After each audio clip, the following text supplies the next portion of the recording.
Hello, welcome to Speech Talk Live. This is episode number 50.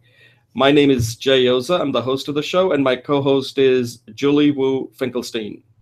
So we do this show to talk about speech-related topics, such as topics of discussion. That's what we're going to have today, and also things that we're trying to kind of help others who are in a similar situation, who want to speak in wide variety of situations. So we bring these topics here to discuss, and I discuss with Julie, and both Julie and I have like multiple functions. Actually, both of us are mentors for the Coursera course, Introduction to Public Speaking, which is an excellent course, which I highly recommend if you are watching this video. It's a free course, but it's fairly comprehensive, taught by Dr. Matt McGarrity, who's an excellent professor out of University of Washington, and it's on the Coursera platform on demand. So you pretty much are on your own, and you can do it at your own pace.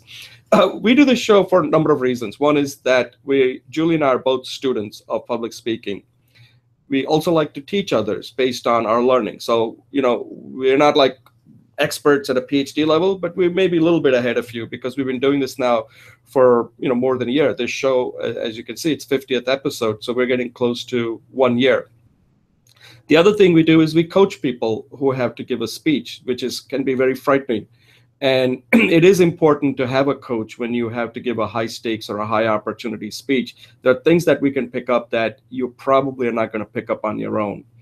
The fourth thing is we also like to get better at it. So we practice. As you'll see, we have recorded videos for this show, and Julie has recorded 2 videos.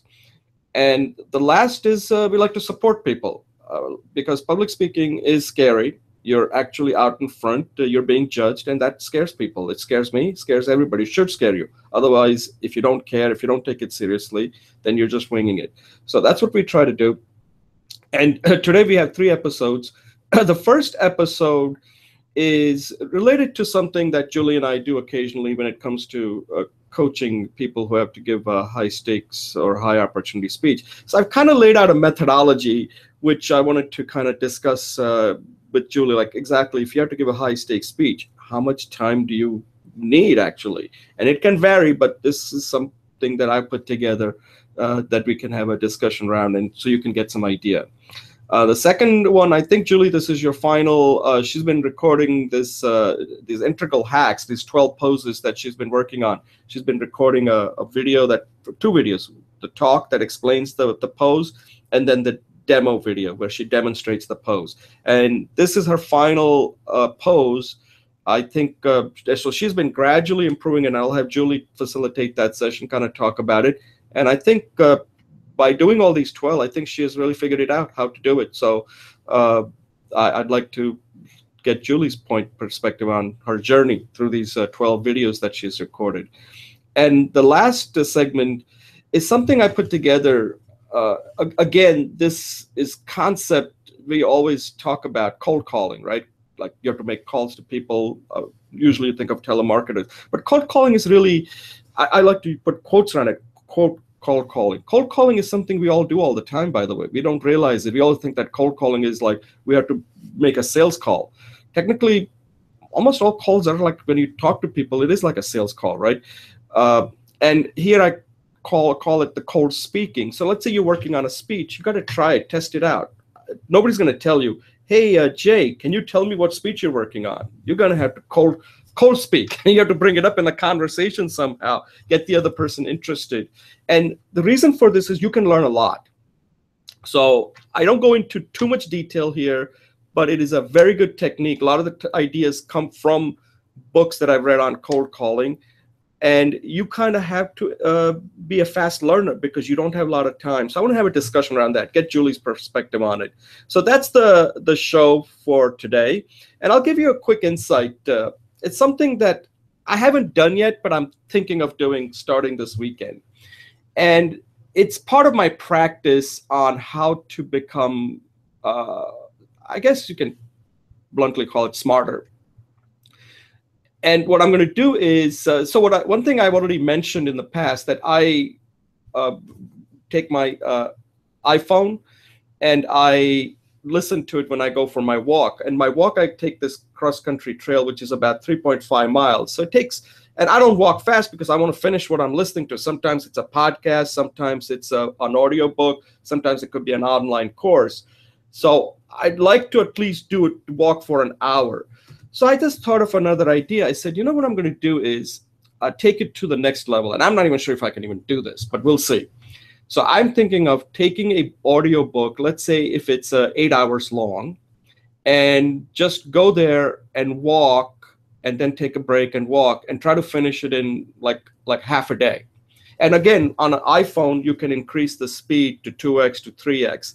For me, 3x doesn't work. 2x is fine, it's fast, 2 times the speed of the actual recording, because you can make out most of the words. And after a while, you do get used to it. So I'm going to try that, and I will let you know how it works, whether I can even make it. So you can call it marathon learning, I guess. I don't know, walking learning. I don't know. I haven't come up with the right word. Maybe Julie has. So that's what I'm planning to do this weekend, if the weather permits. I don't want to do it if it's too hot. And I'll let you know how it goes. So if it works, then it's something I might ask you to try it too. Julie, why don't you introduce yourself, and then we can get this first segment going.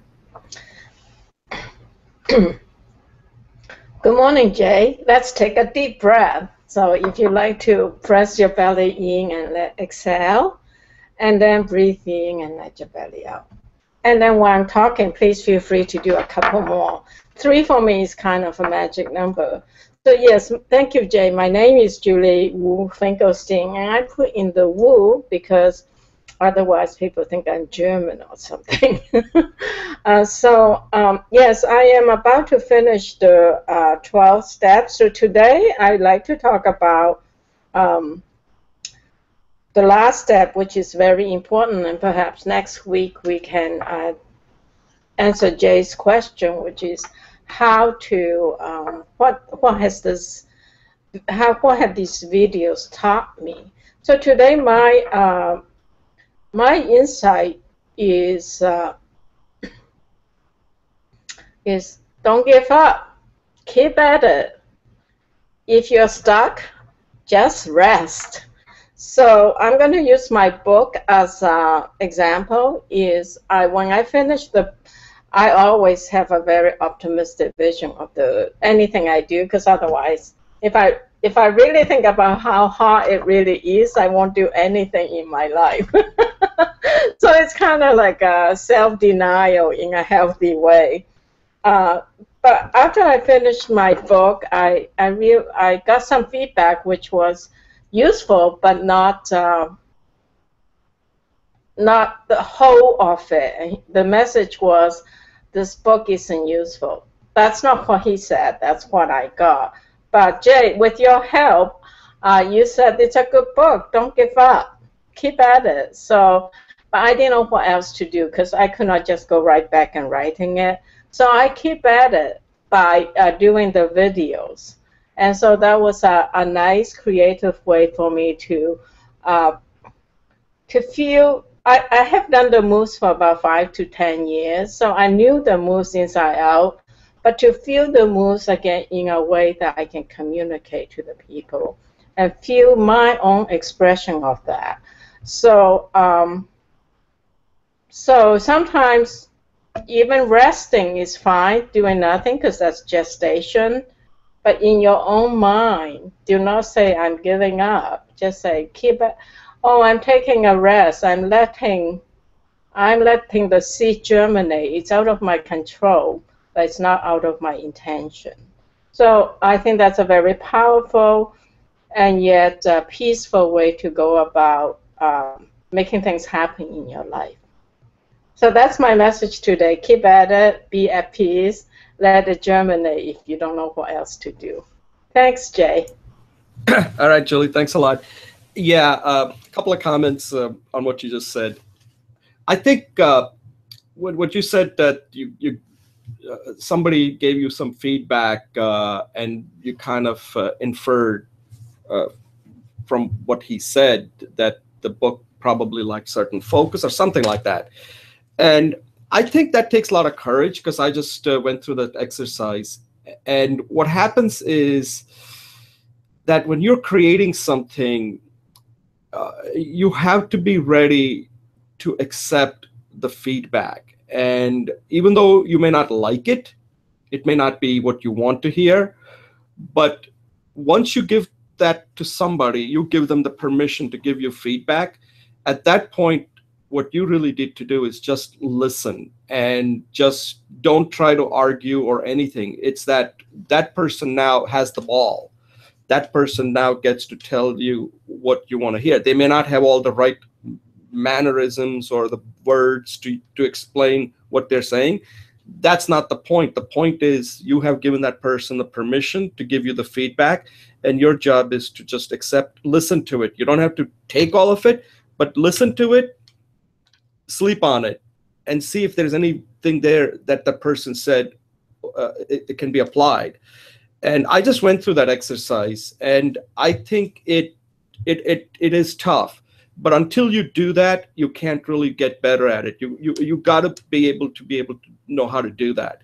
So I think, Julie, that the feedback that you've gotten for your book is quite valuable. Sometimes you have to look at it from that person's perspective. Where is he or she coming from in giving you that feedback? And then the way I look at it, it should make you think. And if you think and then discuss it, but a lot of times what happens is that people cannot handle feedback, and that makes it very hard to create something. And that's the process that I'm kind of going through right now, trying to get feedback to make the book that I'm writing better. So I think it takes a lot of courage, and that's part of.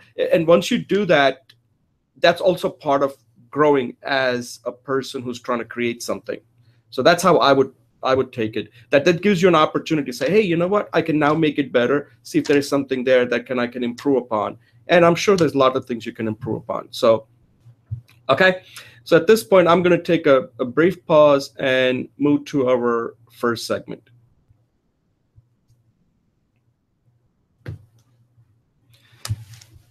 Okay, welcome to Speech Talk Live. This is episode number 50, and this is the first segment.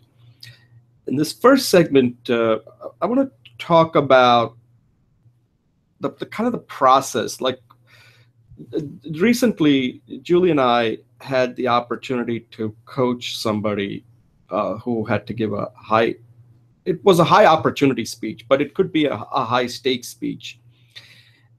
And it gave me something to think about, because this particular person, I don't believe, gave a lot of lead time. It was an important speech that she's giving to this conference, and I think it's going to be today or tomorrow, and I hope she does a great job. But it got me to think that if next time somebody comes to me, what should I tell that person realistically? And I think that if you're going to give a high stakes or high opportunity speech, the one thing you've got to really have first is time. You can't give a high stakes, high opportunity speech if you got like 2 weeks notice, and plus you're doing other things. You just don't have enough time. So I came up with, and this is something that I'm going to be expanding upon later on, not in this discussion, but I think you need to at least give close to 6 weeks time. And the reason is that speech is like an incremental process. You can't just say, oh, I'm going to do it today. I'm going to put in the morning, I'm going to do this. In the afternoon, I'm going to do this. And in the evening, I'm going to do this. Yeah, you could do it, but that's like you're cramming it. And remember, this is a high stakes speech. There's a lot riding on it. And also, if it's a high opportunity speech, it could make a big difference in your life. So you want to give that much amount of time so that when the time comes to actually give a speech, you will not be nervous. I mean, you'll be a little bit nervous, but you will have at least have gone through everything, saying, look, I did everything possible, and now just let it ride, And that's how you want to be prepared when you are giving a high stakes or a high opportunity speech. So some of the things that and again, I think the ordering here may not be right. And I'm kind of thinking that what I put in this in my video was that first, just get down your ideas. Like, what do you want to talk about? What is the main idea? And there's a whole process there. The first thing that I don't put this as the first thing, but I think it could be depending on how you want to do it. What I say in the first thing is that come up with a rough outline and just talk, just do like kind of free talking, just get it out of the way, just record it start to finish, so at least you have something recorded that you can look at and saying, exactly, is this the way I want to sound? And remember, this is like your crappy first version. You're not going to like it and you shouldn't like it, but at least it'll give you some idea what you're working with. So that's what I came up with first. Now I had a kind of a thought that maybe the first thing should be to develop the message, but message development is actually can take a lot of time. I just want something done so you feel like there's a small win here, that I got something recorded, now I can just make it better. And then you want to work on your message. After you develop your message, the third thing you want to work on is work on the entire content, get the content done, so at least you know what you're talking about. Once you have the content done, then you can move into the different aspects of the delivery part, the performance part, such as your voice. You got to integrate it, right? The voice, the body language, the gestures, and creating a memorable moment with a particular story, and maybe a signature moment in the speech where people can say, that's what that speech is about. And then after you have all of that, you've got to give at least 1 week where all you're going to do is just get into the flow. So that if somebody wakes you up at 3 a.m. in the morning, you can get up and give that speech. You want to be that ready when you are giving a high stakes or a high opportunity speech, because when you're when you're up on the stage, you want to have, I was just writing down and I said there are only 3 things you really need to know when you get on the stage that you want to kind of go in, because you have rehearsed it so well.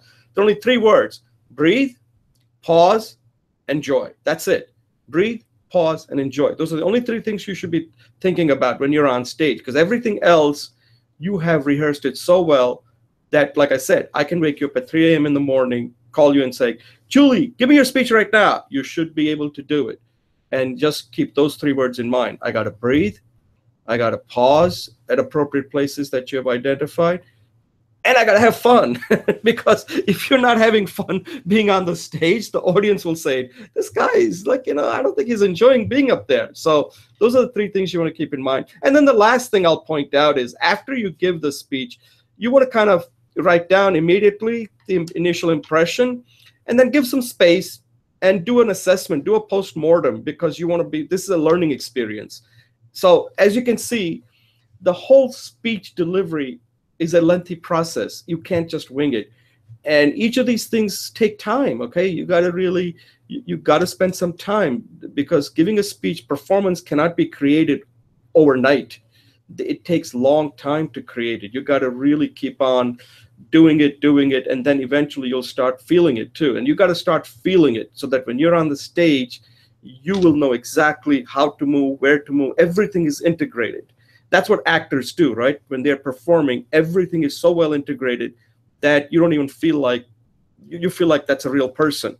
And that's what you want to really do. You want to come across like you're the real person. You are the person. You are the message. So that's what I think is really needed, that you need to give quite a bit of time if you want to give a good to great high stakes or a high opportunity speech.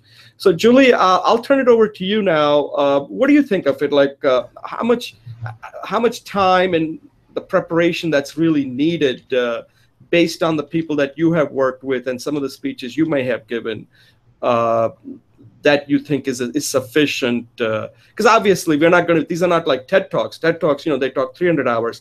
But I've come up with, like, you need to focus on one aspect each week, and then you'll be ready. And then 1 week before that, all you're just doing is just rehearsing, so that when you get on the stage, you can just knock it out of the park. Go ahead. Thanks, Jay. Yeah, I think that this was a very refreshing title. In a certain sense, you're taking the lean speech method and taking it on to the show on the road. In the sense of the lean speech method, you have the concept that these are the things you need to do, and this is how you're giving the speech. And I get the sense you were focusing on the process. This one, you're focusing on you're still focusing on the steps, but really what you're saying is the experience at the end is important. So it's almost like what I would call reverse engineering. In Stephen Covey's book says, begin with the end in mind, you know. Breathe, pause, and enjoy. Yes. So I resonate with what you're saying. So I'm going to add my own piece to it. Is that when you first look at the project system lifecycle, they call it the waterfall model. You know, you look at, and there's 5 major milestones, and traditionally in the history of project lifecycle, that's how it got started. But in reality, everything's happening at the same time, right? Even when you're envisioning the project, you already have the end in mind, you already know the steps. So my friend who is a PhD in the IT area, he created this thing called the spiral model or the hurricane model, in the sense that there's always a heart of what's happening right now, whether you're doing a message, or where you're doing a rehearsal, or where you're envisioning the speech, or where you're cultivating the experience. But surrounding it, what's happening all the time is all this whole process that's churning and churning. And I think that's the basic underlying idea of the agile model, the ROT model. So that's one thing, is like, it's the concept is great. In implementation, it's actually much more dynamic than that. But I think you have to start with the concept you put down, which is the major milestones. Get started, get the message clear, get the components flow organized, practice and rehearsal until it's clean, and then enjoy the experience. Those are the milestones I get, and then do a post-mortem. What I want to add to, that's what I got out of your model. What I want to add to it is an underlying level, which I'm going to start the, we're finished on, as you know, I have this reading and discussion event on Saturdays, and we're finishing our current book, The 7 Habits of Highly Effective People. So I'm moving it into more of a discussion, reading, and project practical application orientation. And I think no matter what we're doing, even when I'm talking here or doing a speech, there's always an underlying river that's running through. And that is, am I being me? Are you hearing me? Am I credible to you? Am I telling you something about me that you like? So in addition to the message, there's a relationship going on between me and the audience. And you want to create this message that flows through in your life. And you definitely want it in your public speaking. So my next project in the Saturdays Reading and Discussion group will be called Finding Out Your Authentic Attributes and Your Strengths, and communicating that by branding yourself that way. So if I want to show that I am systemic, you know, I'm just making up words here, I'm creative, and I'm a good listener, those are attributes of me that has to come through every time I interact, and certainly in my speeches. So I think look underneath the message, the information, look at what you want and what your relationships are in any speech, large or small. But especially important, large, because your impact is scaled up to such a massive level. So that's what I have today.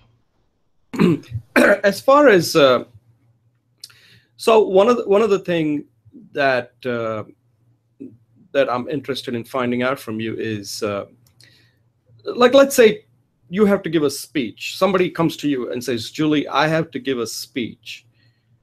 How much time do you think, don't assume anything, assume nothing, that you just know that the person has to give a speech, then you have to work with what you have, okay?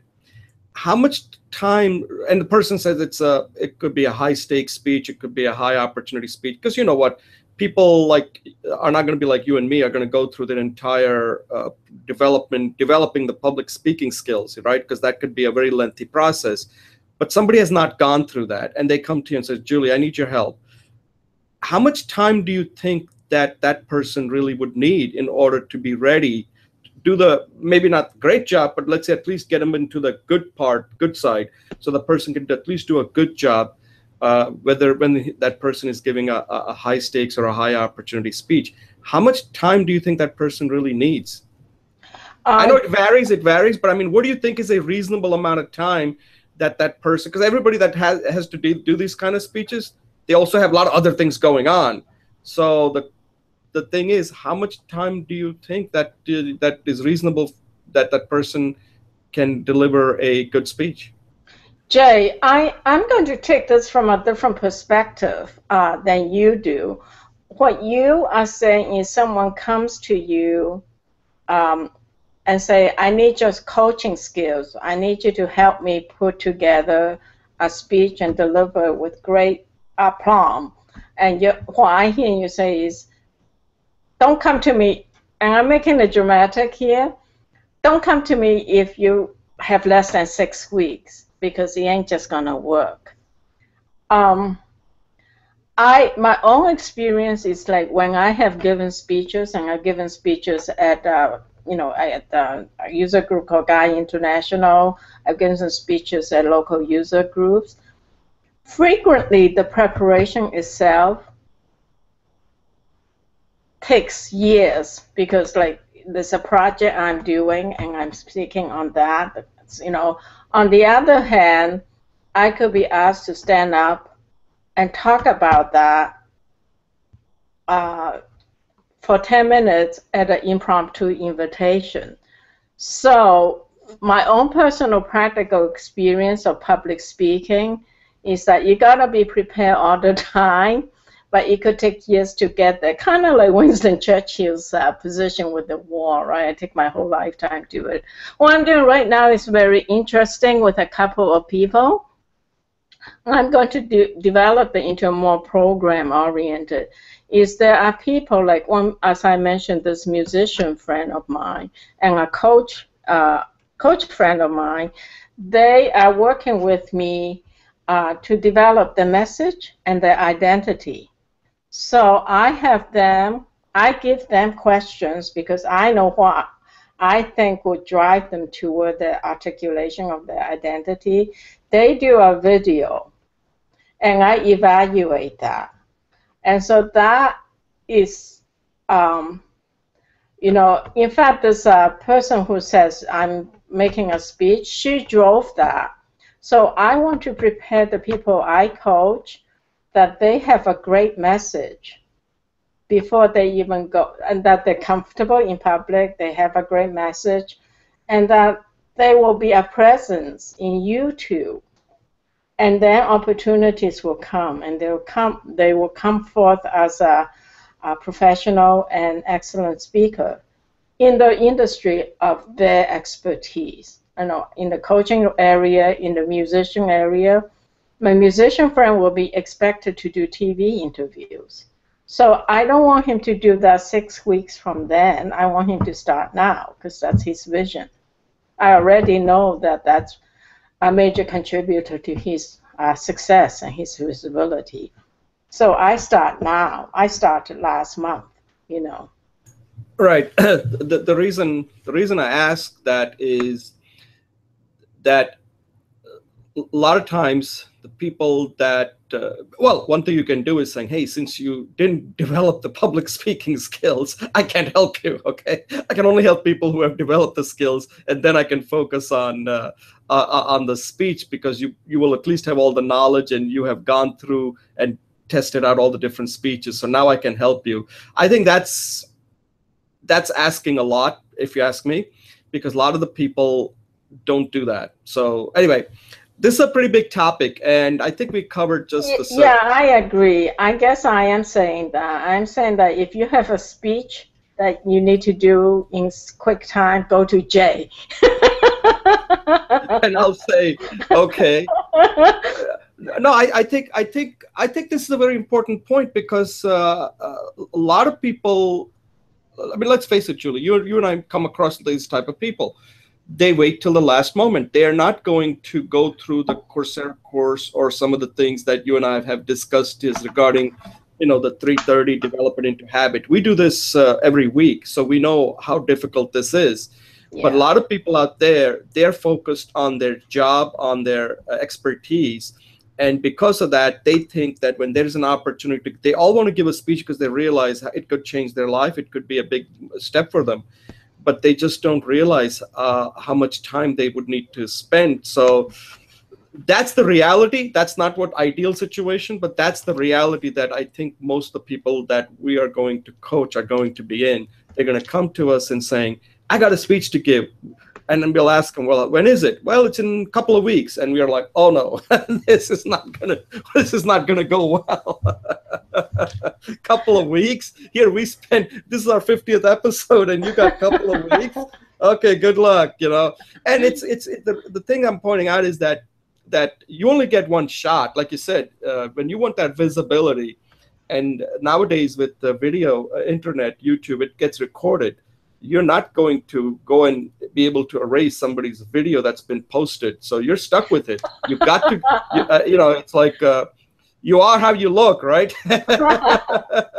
So, all right, Julie, thanks a lot. Appreciate your input into this. And at this point, like I said, this is a big topic, and we just kind of covered it. We'll have to revisit this again, and I'm sure we will, because coaching people who have to give a speech is a common theme on the shows, and that's what we're here for. And we're trying to tell you that this is, if you have time constrained, at least try for 6 weeks, so that way you're not under pressure at the end trying to get it done. You can do it once in a while, but you never know when you're on the stage what can happen if you're not well prepared. It's a totally different animal. All right, at this point, I'm going to take a brief pause and we'll move on to our second segment.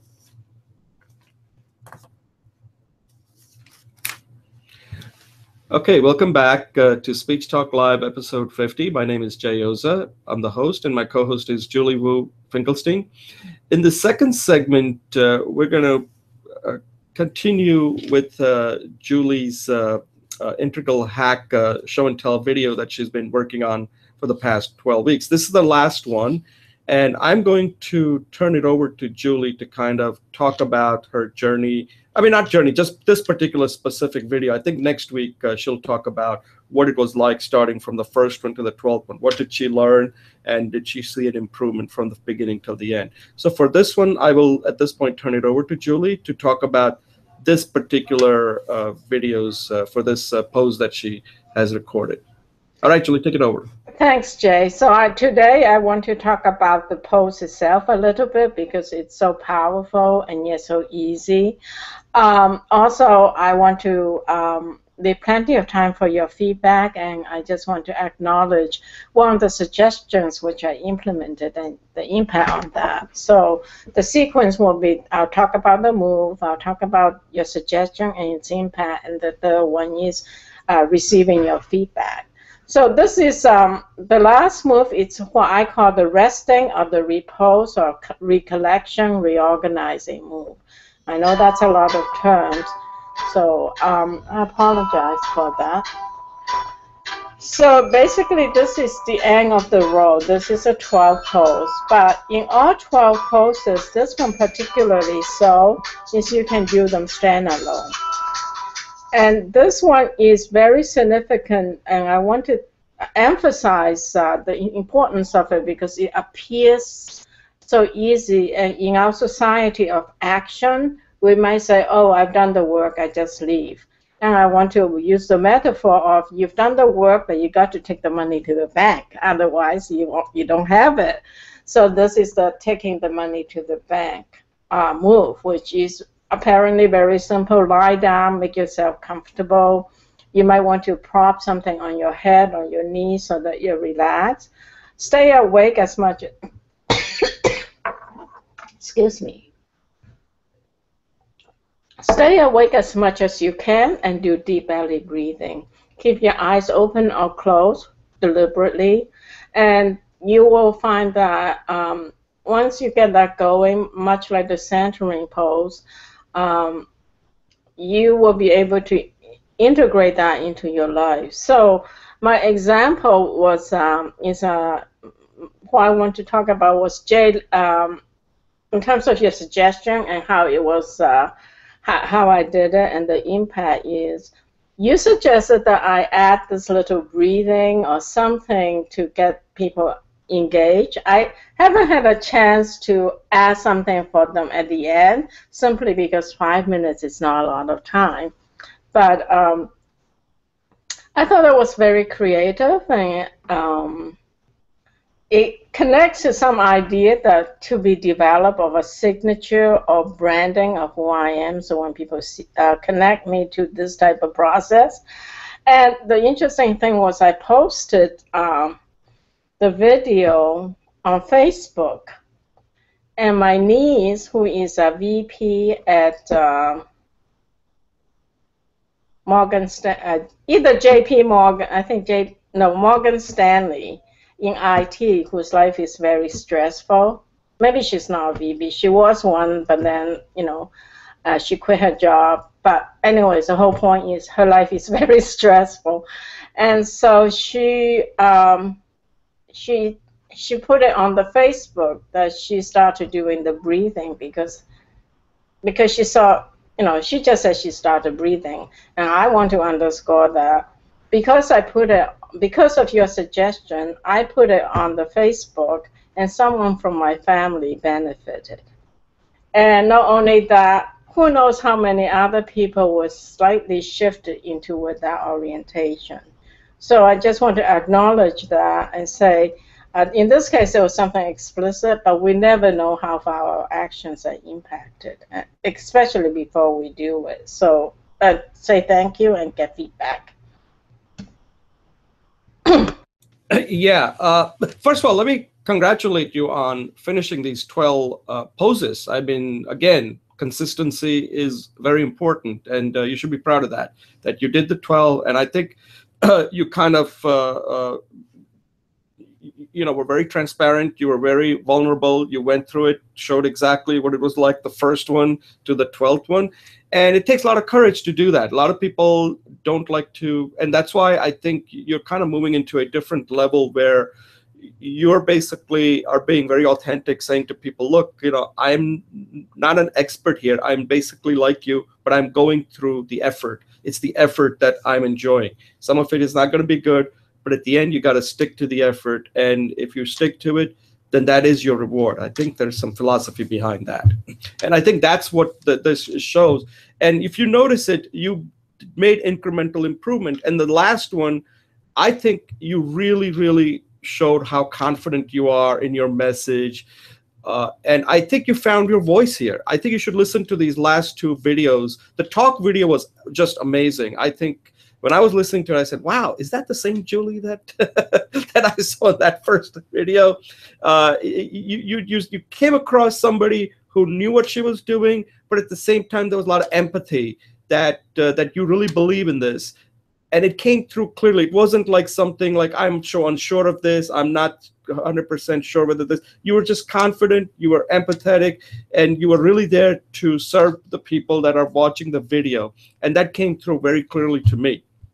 And I think I would basically follow that in all your future videos, that my purpose is threefold. If I can achieve these three things, then I will feel happy that I served my purpose of recording this video, because I want to help people. I want to be authentic. I want to put everything on the line, and I'm going to be confident because this is my voice. This is what I believe in. And I think that's what I got from it.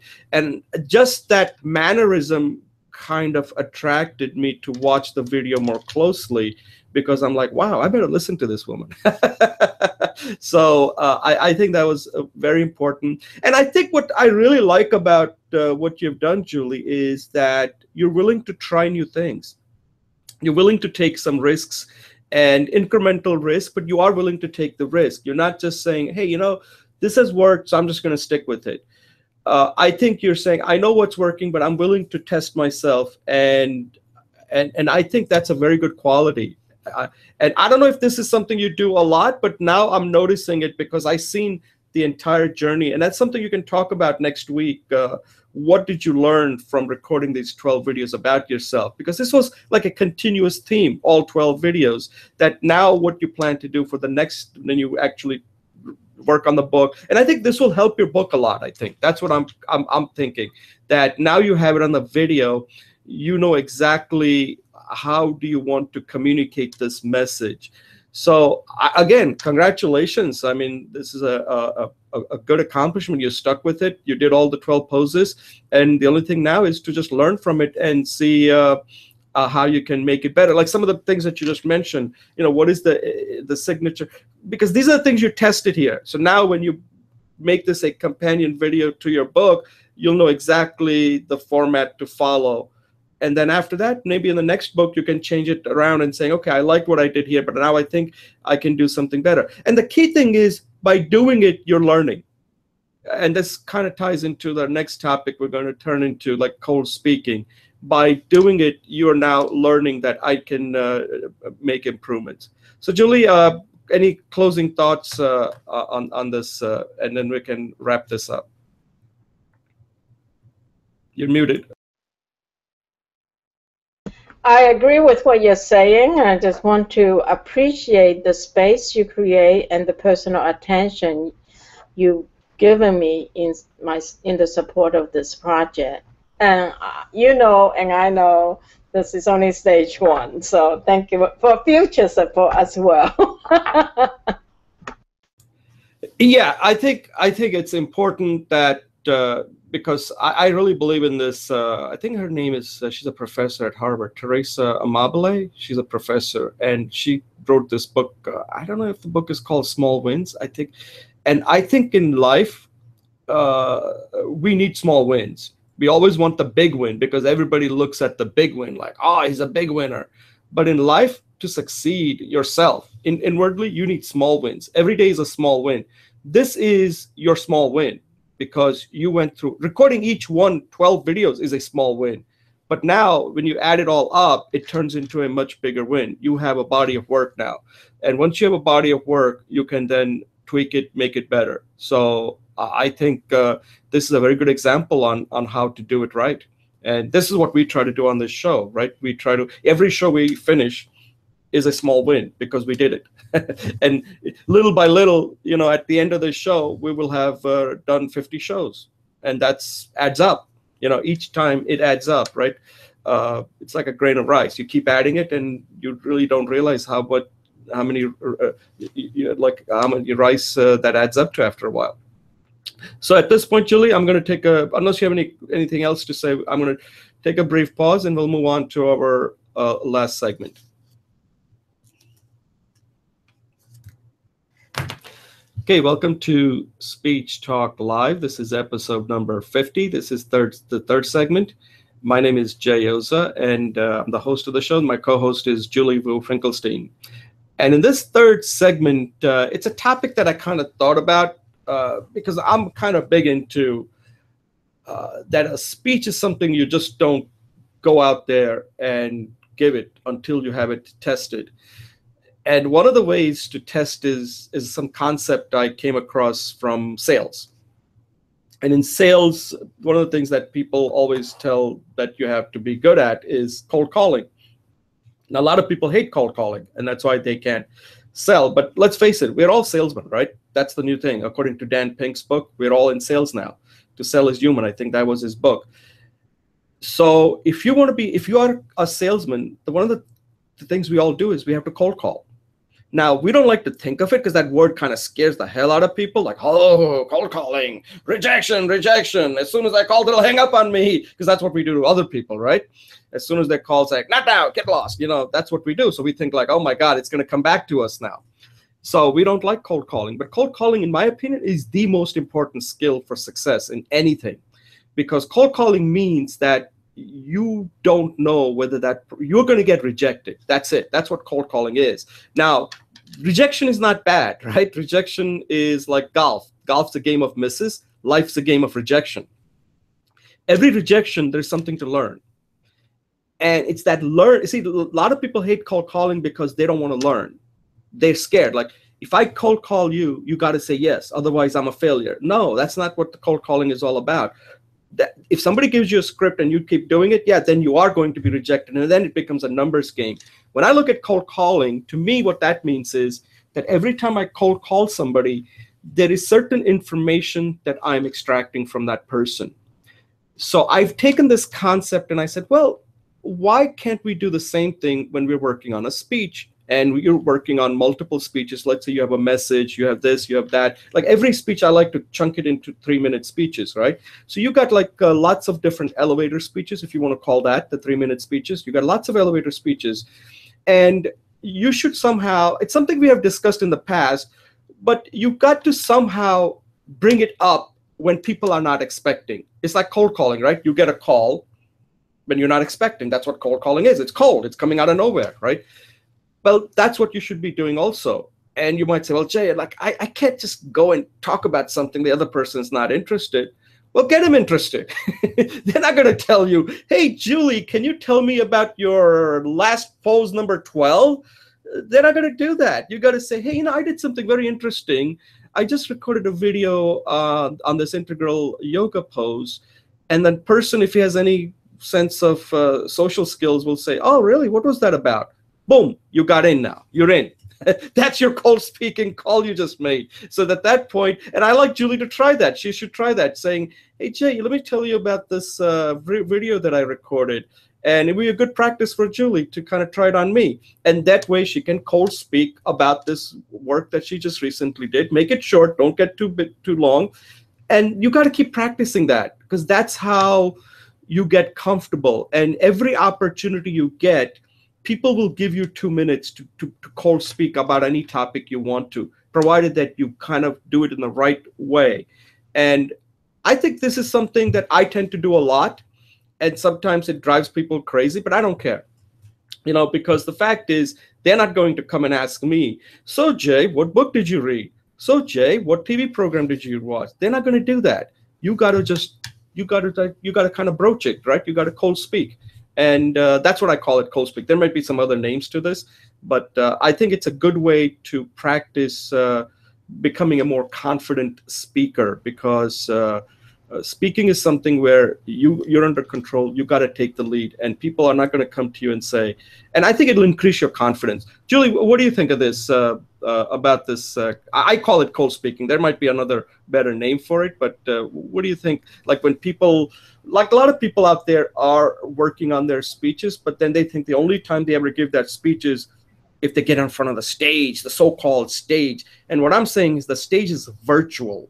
There's a virtual stage out there. You get to decide when you want to speak about that topic, and you create that stage. You don't have to get on the real stage out there. Yes, Jay, I love the term cold speaking, because that's what I feel like sometimes.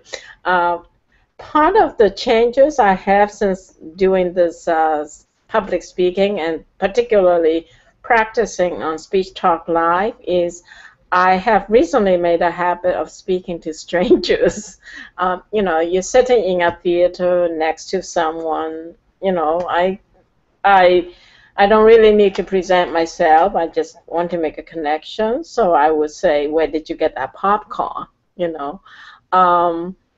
Yesterday I waved to someone who didn't see me, didn't wave back. It's terrifying to think, and you're getting rejected, and it's a human ego condition. But I like your point that it's all a feedback loop. There's a current change in management philosophy, in the sense that success is not as important as information. So there's a tech talk that talks about Google specifically have 2 parallel projects going in apparently opposite directions. So at least one will fail. But what happened was both failed. The information from both became a synthesis of a direct new approach. And also in the field of artificial intelligence, in the first milestone is just all failure. So what it is just collecting information into the feedback loop. I'm going to stay technical because I don't want to dumb it down at this point, because I don't have the skills necessary to bring it down to a simpler level right now. So I think in the other concept in the computers is bootstrap. You start with nothing. So to me, code speaking is the beginning of bootstrapping into something. And then also whether success or not is all part of the information for growth. And it's really discovery because you don't know what you will end up with. Like I didn't know my niece was going to take a deep breath because of my video. There's no way I could make those connections. But code speaking is reaching out into the dark and trying to connect with somebody, a real human being. I think it's so important. I think that human beings are not made to sell. Sales is a component of connection. I think human beings are made to connect. I will make that distinction. So code speaking is reaching out in the dark to make a connection. That's how it feels to me. Yeah, I think you said it well. I just use the word cold speak. I think at the end, the outcome is that, right? The outcome is to form a connection with somebody, and to form that connection with somebody is because see, the thing is, the way I look at it is that I mean, you don't want to become like because see, here's the thing. One of the principles of cold calling is that a lot of times if you think you have something important, like I'm just using the sales concept, right, and applying to cold speaking. So you have a lot of things that you really passionately believe in, the things that you're doing, which you think if somebody's interested, shows enough of an interest, you want to talk about it, right? Because you got to have, like, life has, you have some kind of purpose in life, right? In sales, let's say if you and I are very good coaches and we think we can help people, the people who need help aren't going to come to us. They're not going to just come to us and saying, hey, today I want to learn about code. No, you got to convince them that they don't know. If they know the solution to a problem, they come to us. A lot of times they don't even know the problem even exists. And that's what cold calling does. Cold calling is to kind of hit you by 2x4 and saying, hey, there's a problem out there that you may not be aware of. And in speaking, it's sort of like that. People don't come to you and saying, hey, Julie, I'm just going to take a wild guess, but I bet you're into yoga. That doesn't happen, right? You have to create that interest so that what you just said is right, that the ultimate end result is that you form a connection. But that connection cannot just be formed if you just wait for that person. This sounds very elementary, by the way. This is exactly the advice I've been giving to my son, who's in middle school, and he's been having some problem with some girls. Like he wants to talk to them, but he doesn't even know how to do that. So I know exactly. I kind of took some of that idea and I said, listen, just talk. If they don't talk, just ignore them for a day. And next day, everything will be fine. So anyway, Julie, any closing thoughts before we end the show? Yeah, I think that's a really important topic. It connects into many things. So I'm sure we'll revisit your cold speaking concept again. Thank you. Yeah, that's the term I'm using. I need to develop it further, but I just said, let's just get it out there, and I'll just cold speak this topic. Cold topic.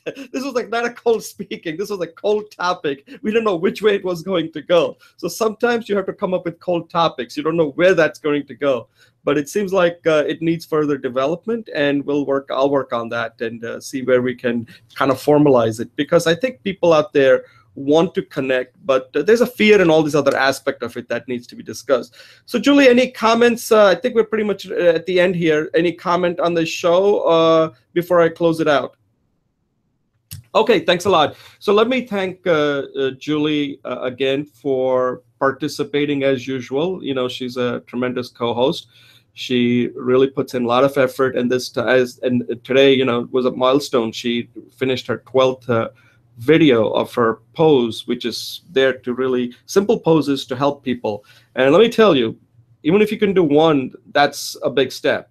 But these are 12 simple poses that if you just do these, believe me, that's more. If you're going to go beyond that, then join some, fancy yoga class somewhere. But a lot of people don't even do that. They're so busy. So this is designed for people to take some time out of their busy life, work, whatever, and do these simple poses to kind of energize themselves and kind of know who they are, because that's what these exercises are for. And at this point, I'd like to say that if you're watching this live or watching this later, thank you. Any comments, questions, or suggestions you have, reach out to us. And I always like to say, speaking is very important. People judge you very quickly by the way you speak in any situation, no matter what it is. That's what we discussed with cold speaking. And I always tell people, you are how you speak. That's how people judge you. And often you do not get a second chance. So you got to start working on it now. You got to keep practicing often and come up with a methodology so that you are confident in any situation, so that you create that virtual stage. That stage doesn't have to be a physical stage. Every time you're speaking is a stage, and you get to control that. So thank you for watching, and we'll see you for the next episode, number 51. And at this point, this is a wrap. We're done. So thank you. Okay, Julie, you're going to take a pause? I have to take a break. Yeah. All right. Let me just take a pause. Okay. 3 minutes. Yeah.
I'm back whenever you are.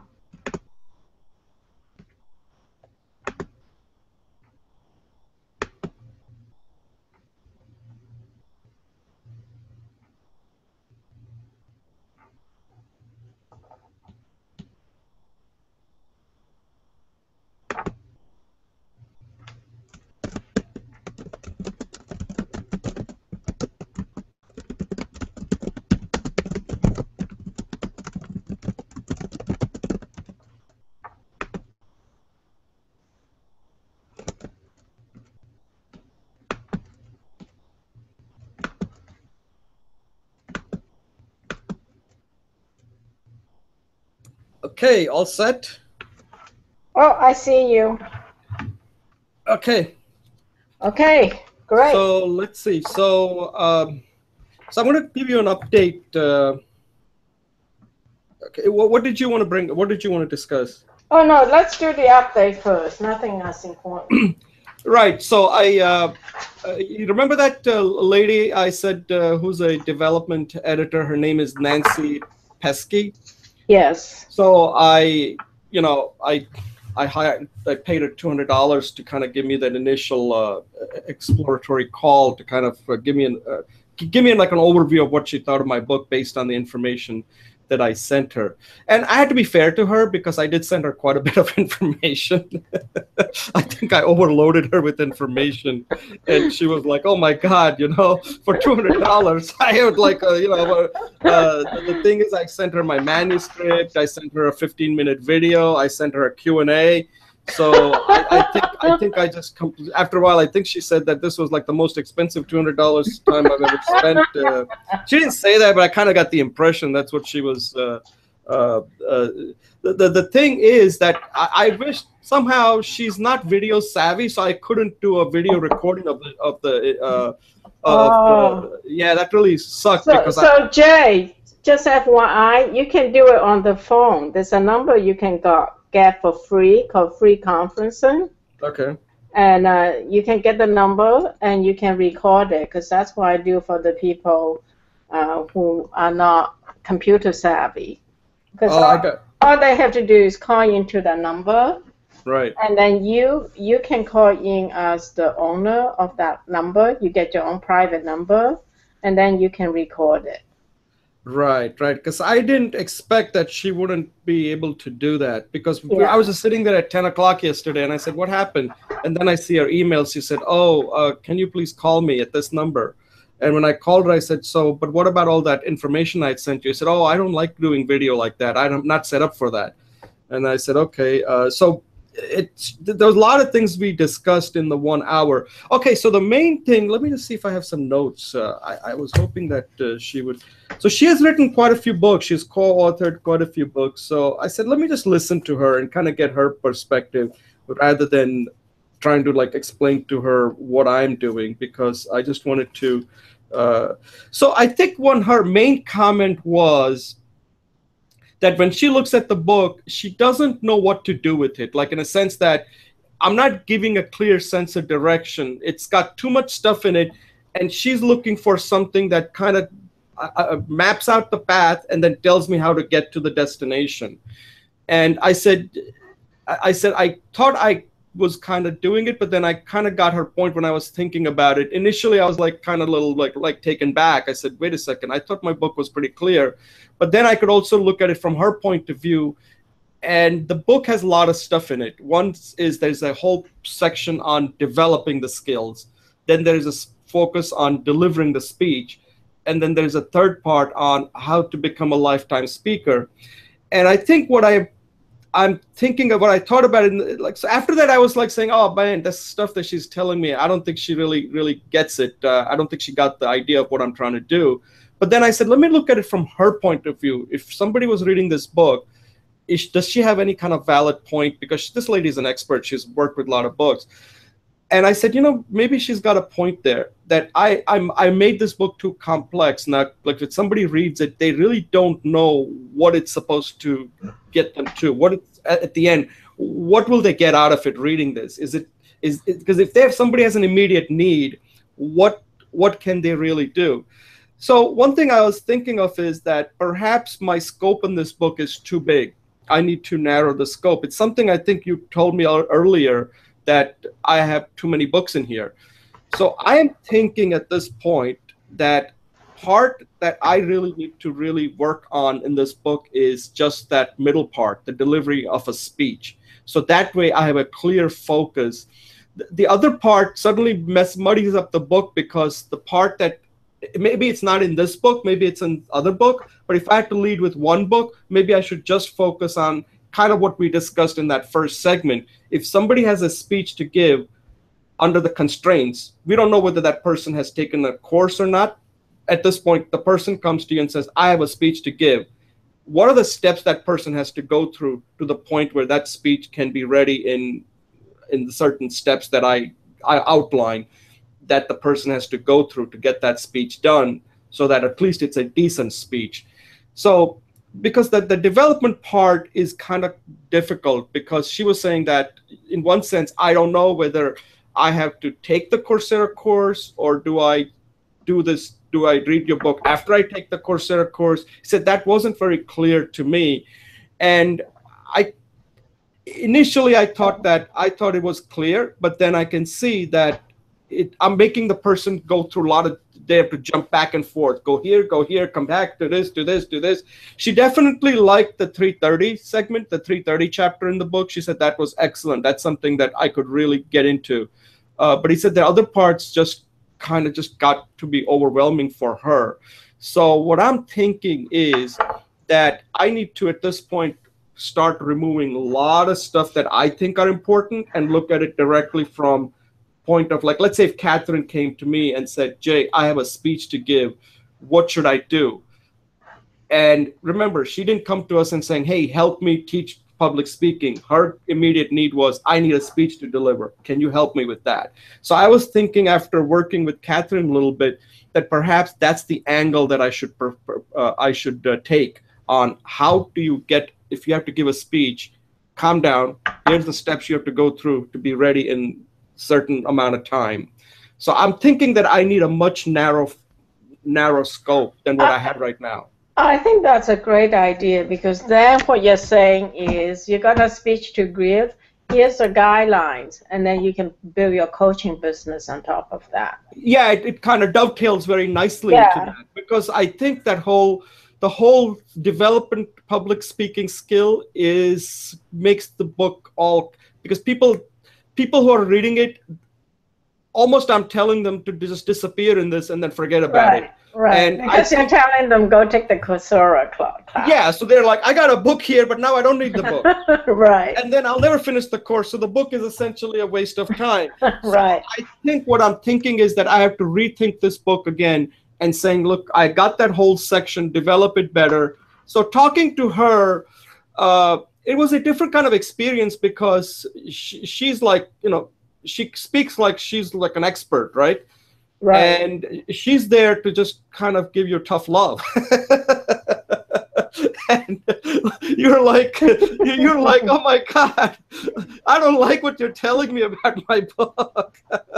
I work so hard. This is my baby. How can you not like it? No, she liked a lot of parts of the book, so I have to be fair to her. And one of the things I told her is like, but I got a really extensive appendix. And she said, Jay, nobody reads the appendix. I could have said that to you 6 months ago, but you wouldn't have heard it. So I kind of said it to you. Yeah, she said that appendix is like almost like an afterthought. Like, why is this here? So I said, oh, really? I said, that was the thing I was hoping people would like. So it got to the point that I have to be fair to her and say that she gave me a quick overview on and I think it helped me a lot. I think it was a good investment on my part, because unless I had somebody focus it in a certain way, I wouldn't have gotten that point clearly. So sometimes when you pay, you tend to listen better. Right. I agree.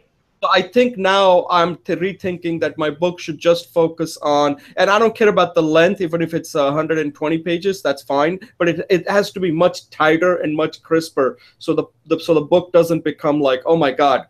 It's like if I'm telling you that I can get you to get your speech ready in this much amount of time, then I have to deliver on that, and that's it. Rather than like, oh, take this course. Oh, then you go to do this. Then you got to do this. And it's like, hey, I don't want to know about, like, I'm not some guy like Quintilian who wrote like 9 volumes on public speaking, right? Right. The other thing is time is money. If you're going to be a coach, right. So this woman that I've been working with, we're doing mutual coaching. She said that in 1 month after she got coaching, her revenue tripled. So people are paying big bucks for coach, and I think that's where your money is going to come from. Right. In addition to online classes, it's not going to be from the book. It's right. People will spend money when the shit's hitting the fan. Yeah, right. And if someone has, like Catherine, someone who has to give a big speech, that's kind of like the shit's hitting the fan, you know. And I think that's a great market. Maybe you can do a little market research, but I think that's possible. Yeah, so I'm going to reconstitute the book to focus on that and take out entire. Before you even do that, I suggest you write up a 1-page summary. Okay. And send it to your father's clients. Or target like 10 or 20, or maybe 10 of your father's clients who are business people. They might be give you feedback like, yeah, this works. This is exactly what I need from a business problem solution perspective. Right. And the other thing is I can give it to my friend Sue. She's working with Toastmasters. Yeah, I'll write a draft and I'll let you take a look at it. So what should it contain?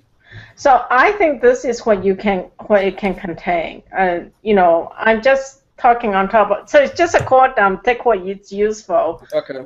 I think is something like big speeches, big rewards. Okay. Like Catherine, she wasn't asked to make a speech. She went out and find a speech. Yeah. So basically you can say whether being told to make a speech or finding a great opportunity for a speech, how can you bootstrap yourself to a successful speech in 6 weeks? Yeah, the thing I have to be careful is I don't want to like limit myself to time. I just say steps because everybody can determine. No. Just say 6 weeks. 6 weeks. Because everybody knows it's bullshit. Okay, because you don't know how big is the speech, and you're gonna get something done in 6 weeks. Right. If somebody gives you, let's say $200 an hour for 6 weeks, for $1,200, you're gonna do something for them. Right. Okay. Right. So something like, because people want to know how much money and how much time. Okay, so just say big speech, big success in 6 weeks. I like that. Big speech, big reward. Big speech, big reward in 6 weeks. Okay. 6 weeks, that's underneath it. Like in 6 weeks, you should be able to deliver this. Don't use the word should. Oh, right. Should is a bad word. Yeah. Should is a bad word. Yeah, deliver. So then what you're saying is a simplified, tested methodology. In 6 weeks, you start with your content, craft a message, clarify the organization, dress rehearsal, deliver the speech, post-mortem. This is your process. Right.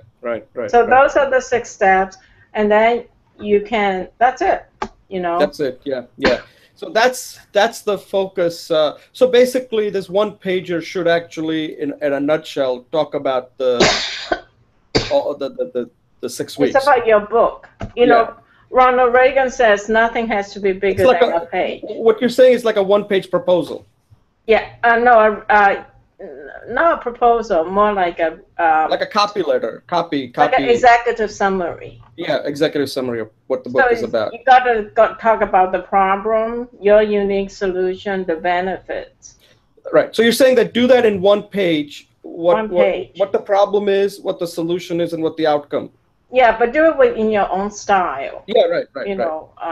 But basically, those are the 3 executive summary 3 basics for executive summary. What's the problem or the opportunity? What's the details, your unique solution?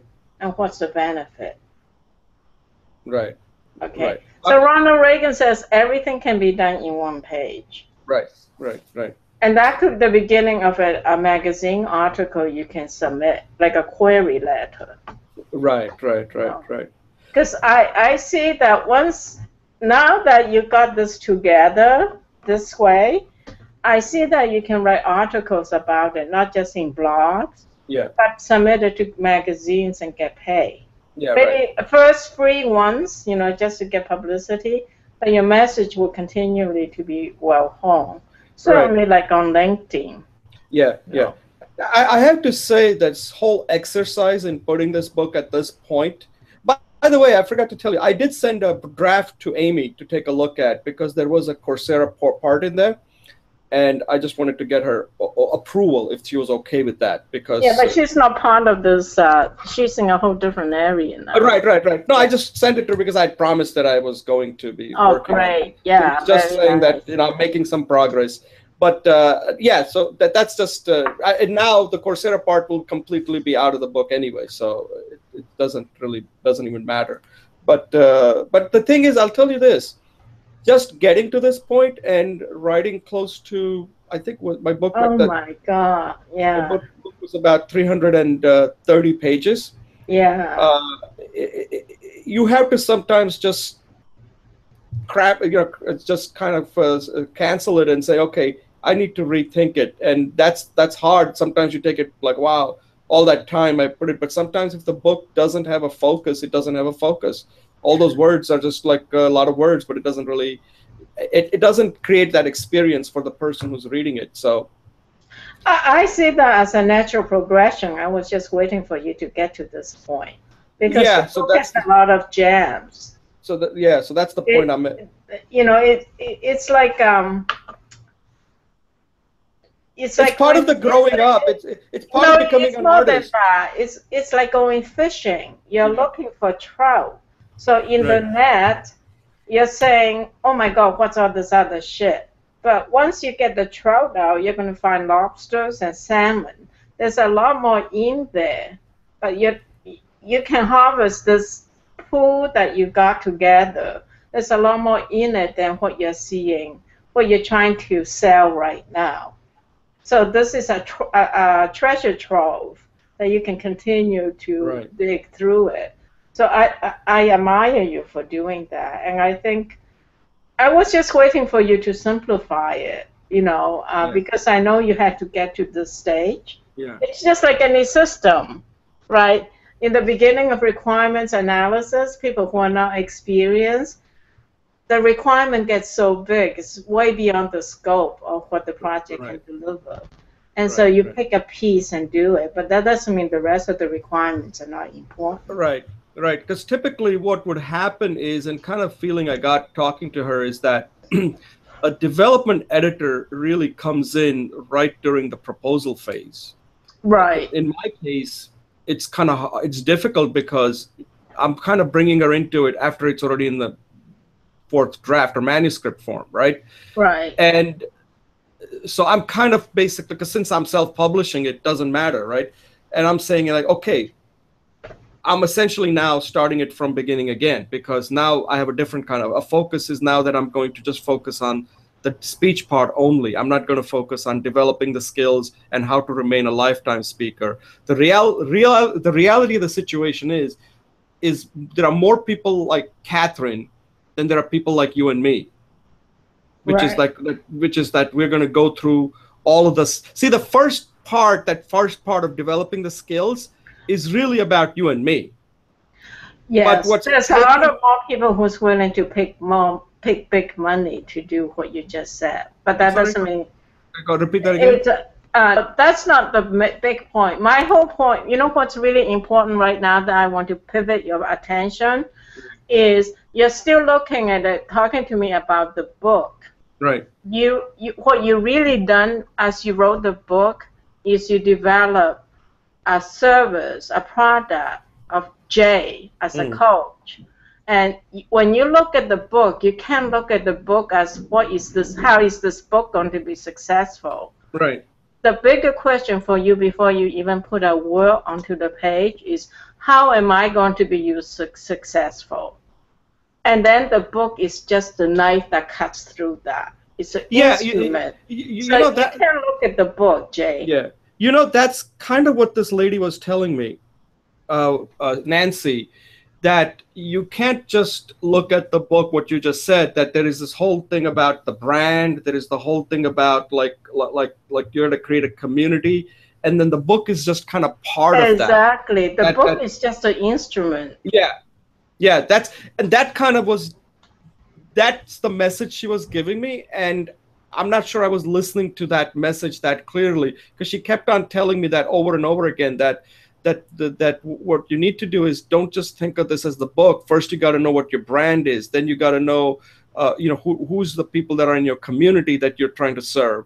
And then the book is the way to like you said, like it's like an instrument, right? It's like a tool. It's like a gun, right? And the thing is, a bullet. That's all. It's a bullet. It's a bullet. That's all it is. Right, but you're the gun. You're the shooter, and you're making a gun. Right. You're not making the bullet. Right. The bullet is just part of the gun. Right. And what I was thinking was like, wow, that's easy for her to say, because she didn't put in all that time in the book. Because when you see, everybody is like have their frame, right? My frame is from the book. Her frame is much like what you're saying. You're in a different, but you're kind of hybrid, right? You're closer to the book and closer to the real world, right? She's looking at it more from the real world, like the business world. Yeah, but the whole point is she's still talking about you need to do all those things just to get the book successful. But I'm taking it to a different stage. I'm saying you have to take it to your business level, because for you, Jay, it's not just the book; it's your whole business. So that's why I shared that Learn the Former Jelly site with you. She has a lot of those insights in there. Right. So those insights are great, but until you do it, you don't really pay attention to it. They don't like mean anything. They're like, oh, those are a lot of words that sound great, but each little thing you miss it because you can't relate to it. Too much, right? So like right now, having gone through this book, I can relate to when I read these tips now. I said, oh, that's speaking to me. But when you're Right. just reading it, when you haven't even written a book, it's just words. Like you're just reading Yeah. it. It doesn't do anything to you. It's So like it's just a stream of watching TV as TV moves through, yeah, instead right, of right. being in the play yourself. But I'm going to keep on reminding you, it's not just a book, it's your whole Yeah, business. right. You need to craft a message for your whole business. And the book is just the bullet of the gun you make. Right, right, right. So that's the update. So I'm going to spend some time rethinking the book again, and hopefully I'm not going to worry about the length. And like I said, if the book has a focus, then that'll take care of itself. Because I just want the book to be, like I said, it has to be reader centric rather than like I think I've identified my persona. That's what was missing. The persona is Catherine is the persona, like the avatar, like you have to come up with some Right, model that right. these are the people out there who have to give a speech.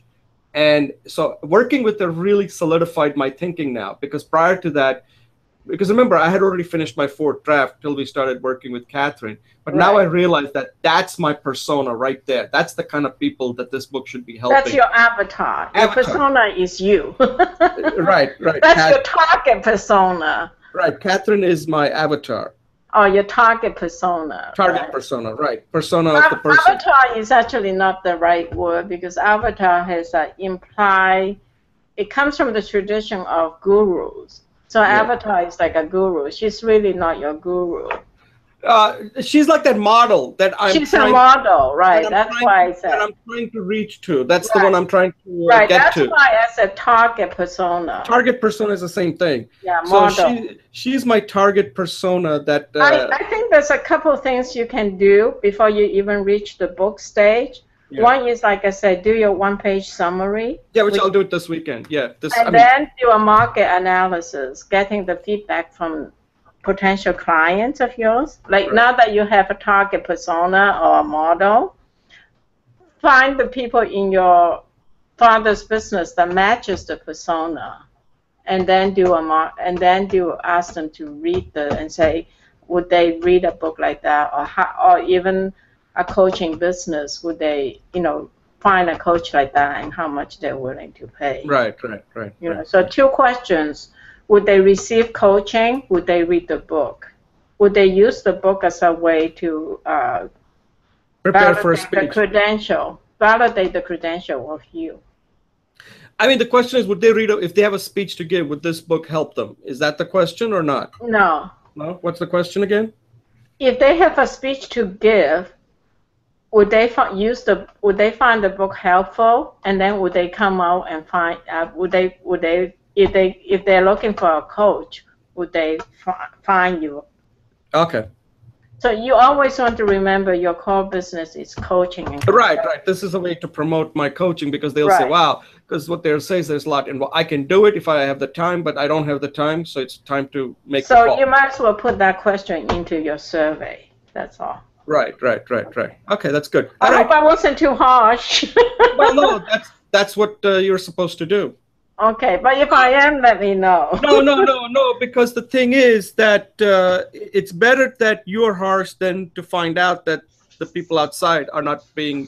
So you have to almost act like the people who are prospective readers, right?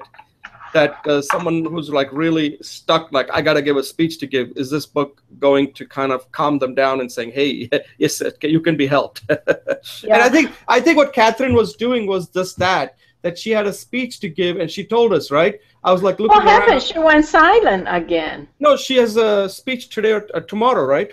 Oh, okay. I emailed her some hints. Yeah. I think she was overloaded, so I didn't want to send her too much because I think she didn't have a lot of time. So at that point, I just said, look, you know what? The thing is, I would just rather step back and let her do it right now. And then if she wants to come on and talk about her experience, we could put that in our show. You know what? This is why I suggest you come up for yourself as a vision diagram. Like a 3-leaf or 4-leaf clover. So this is Jay's mission and vision. I'm doing this. And then one of them is book. Another one is coaching, right? Another one's online classes. I don't know if that's it. Maybe coaching and consulting. I will put consulting as separate. I will put consulting a separate diagram because it all opens up different clienteles. This is what I put together. Can you see this? This is the center. This is goals, vision, and mission. And then this is the book, right? This is the book, which is what you're working on. Okay. But there's also online classes, right? There's is that a Venn diagram or what? I made it into a clover, but you can use a Venn diagram wherever you like. Okay. But the whole point is I want you to make a really big one, like a newsprint size. Okay, right. You know, you can buy your flip chart paper. Oh, you just have a board, right? Yeah, I have a board right here. Yeah, you can do the board, but I would suggest you go get some flip chart paper because what you will do is over time, you'll have multiple versions of it. Can you like photocopy that and email it to me? I can text you. Yeah, right. Can you do that? Can I text it to you? Yeah. Yeah. Did you say fax? Text. Text. Oh, okay. On chat, on phone. I can email. Oh, okay. No, whatever works for you, as long as I. Okay, I'll take a picture of it on my phone. I'll send it to you. Yeah, right, and then I can print it out. Right. Yeah. Right. So the whole idea is whenever you send like your message to your potential client, you want to see the whole picture. So even if you're just doing a survey on the book, you want to tie it back into the big picture. Oh, okay. Okay. That makes sense. Yeah. Because I'm hearing that, as an engineer, there's a difference between an engineer and a priest, right? Right. The engineer is only looking at delivering a certain product. The priest always remember the soul. Yeah, right. Why are you doing it? I want you to always remember your purpose. Right. No, that helps. I have to, that's what I'm going to do the next few days to think about this in a different way. Because I think the book kind of had a scope creep. Yeah. And then the book just kind of went out of control. That's okay, because it's okay, because that's how you practice your craft. Right.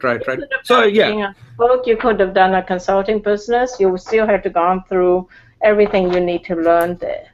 Right. There's not much waste. It's all necessary. What did you want to talk about? Anything? I know I've been taking up a lot of your time. No, I want you to do this. Okay, you're gonna send that to me. Yes, I want you to, like, every time we talk about it on something, that you and I, this is our anchor. We'll come back to this. Okay, yeah. Once I see, because I can't see it too clearly right now. Yeah, I'll send it to you. In fact, I'll do a Google drawing and send it to you. Okay, yeah, right. Okay. Don't take too much time, just whatever. Okay, then I'll take a picture of it and send it to you. Yeah. I don't want you to just go into. I'll take that and put it into Google Drawing. Okay. Okay, great. So so I'll take 1 minute and then I have to wrap. I sent you like 2 people who said they're interested in being interviewed. I didn't get the name or anything. Did you include the names there? Yeah, I did. Oh, okay. One of them is particularly interesting for what we want to do. If you're interested, his name is Ramesh Nani. Right. And he's a public speaking teacher on voice and singing. So not so much what we're doing. Right. But I think he could be someone that we could bring on to do the interview thing. Because it's related to public speaking. Okay. Yeah. So he's actually does that. He does that for a living. I don't know if he makes enough money for a living. I don't ask. But he has classes in Udemy, and he consistently publicizes. Okay. Yeah. Sure. So we can do like a half-hour prep with him, and then bring him on a separate show. We got to come up with a new name for that. Yeah. So I'm thinking like once a month. We will do the interview program, which is what you said. Yeah, right. Then we have to develop a agenda and a format and stuff. Yeah, right. He could be willing to practice with us. He could be. Has he done? I mean, because the thing is, like, this would be our. We tell him that the exposure he would get would be on the Coursera plus all the other type of exposure we would provide from social media. We can work all that through. You and I can. I just want to see if you're interested. Yeah. I think we have to start somewhere and build up because we have to. Initially, we'll have to do some of these to get an idea on exactly. Because we got to have a focus. Like, what is the purpose of bringing people on? Like, what kind of value are they going? You're going to write something on that for us. Yeah, I'm thinking about it. Like if it's a speech, because what I'm thinking of is like what are these people if they're giving a speech? What kind of information are they giving that would help somebody that are going through? So I wanted to primarily bring on people who give speeches, who give a lot of speeches, and something they have some kind of insight on what they do for preparation, what they do when they're giving a speech. So it's the same thing, like, the pregame, the game, and the postgame, and just tell us what the pregame is like, what the game is like, and what the postgame is like for them, and that's basically the. Yeah. So if you want me to, I will craft a couple of sentences. What I'm hearing here is our interview programs. Ultimate audience is people who are interested in being effective public speakers. And we want to interview people who are experienced speakers to learn from them how they prepare for the speech, how they do the speech, and if they have any postmortems on the speech. Yeah, right. So that way they can model effective public speaking for our audience. Yeah, so like, for example, if I'm watching a show, I want to know, like, okay, how many, like, create a scenario where you suddenly have to give a speech on a topic that you have, either it could be a topic that you're familiar with or a topic that you're not that familiar with. What would you do? Right. And then tell us, what would your pregame be like? What would your game, like, what would you do the day that you have to give a speech? And what would you do afterwards? And that, I think, is pretty much if you have to explain it, if you cannot explain it that simply, then the show is too complicated or too complex.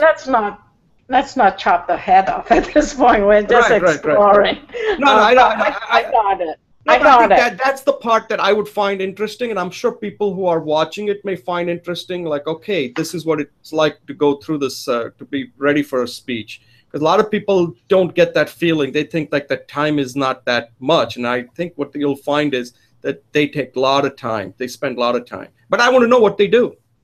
Okay, I think I got some ideas, so we can continue. I'm not going to write that. I'm just going to let it gestate. But for today, I will just send you this. Okay, sounds good. Okay. Sounds good. All right, Julie. Thanks a lot. Thanks a lot for you. all your help. Okay. Have a great day. Okay. Bye. Bye.